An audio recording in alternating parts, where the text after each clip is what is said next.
Exodus chapter 28. Have your brother Aaron with his sons come to you from the Israelites to serve me as priest. Aaron, his son Nadab, and Abihu, Eleazar, and Ithamar, make holy garments for your brother Aaron for glory and beauty. You are to instruct all the skilled artisans, whom I have filled with the spirit of wisdom, to make Aaron's garments for consecrating him to serve me as priest. These are the garments that they must make: a breastplate, an ephod, a robe, a specially woven tunic, a turban, and a sash. They are to make holy garments for your brother Aaron and his sons, so that they may serve me as priests. They should use gold, blue, purple, and scarlet yarn and fine linen. They are to make the ephod of finely spun linen, embroidered with gold and with purple, blue, and scarlet yarn. It must have 2 shoulder pieces attached to its edges, so that it can be joined together. The artistically woven waistband that is on the ephod must be 1 piece, according to the same workmanship of gold, of blue, purple, and scarlet yarn, and of finely spun linen. Make 2 onyx stones and engrave them on the names of Israel's sons, 6 of their names on the first stone, and the remaining 6 names on the second stone, in order of their birth. Engrave the 2 stones with the names of Israel's sons, as a gem cutter engraves a seal. Mount them surrounded with gold filigree settings. Fasten both stones on the shoulder pieces of the ephod as memorial stones for the Israelites. Aaron will carry their names on his 2 shoulders before the Lord as a reminder. Fashion gold filigree settings and 2 chains of pure gold. You will make them of braided cord work and attach the cord chains to the settings. You are to make an embroidered breastpiece for making decisions. Make it with the same workmanship as the ephod. Make it of gold, of blue, purple, and scarlet yarn, and of finely spun linen. It must be square and folded double, 9 inches long and 9 inches wide.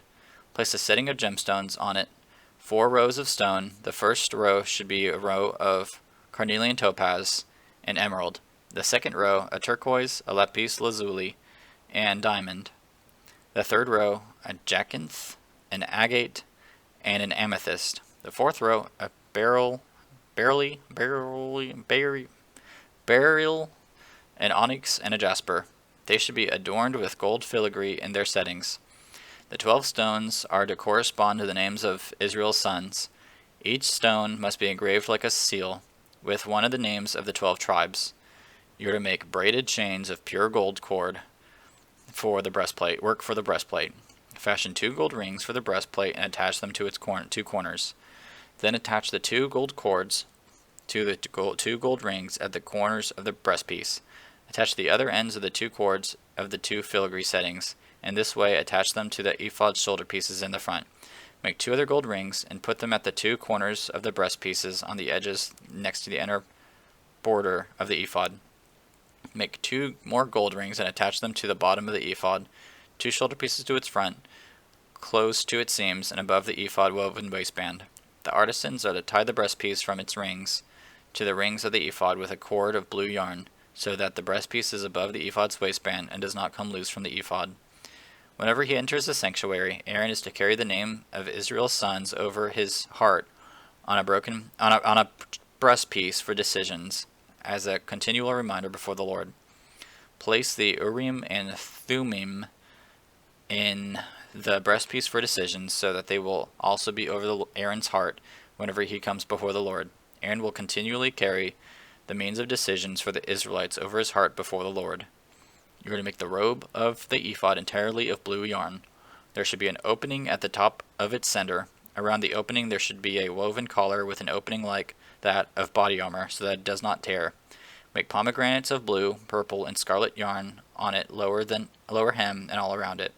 Put gold bells between them all the way around, so the gold bells and pomegranates alternate around the lower hem of the robe. The robe will be worn by Aaron whenever he ministers, and its sound will be heard when he enters the sanctuary before the Lord and when he exits, so that he does not die. You are to make a pure gold medallion and engrave it, like the engraving of a seal, holy to the Lord. Fasten it to a cord of blue yarn so it can be placed on the turban. The medallion is to be on the front of the turban. It will be on Aaron's forehead, so that Aaron may bill the guilt connected with the holy offerings that the Israelites consecrate as well as their holy gifts. It is always to be on his forehead, so that they may find acceptance with the Lord. You are to weave the tunic from fine linen, make a turban of fine linen, and make an embroidered sash. Make tunics, sashes, and headbands for Aaron's sons to give them glory and beauty. Put these on your brother Aaron and his sons, then anoint, ordain, and consecrate them so that they may serve me as priests. Make them linen undergarments to cover their naked bodies. They must extend from the waist to the thighs. These are to be worn by Aaron and his sons whenever they enter the tent of meeting or approach the altar to minister in the sanctuary area, so that they do not incur guilt and die. This is to be a permanent statute for Aaron and his future descendants.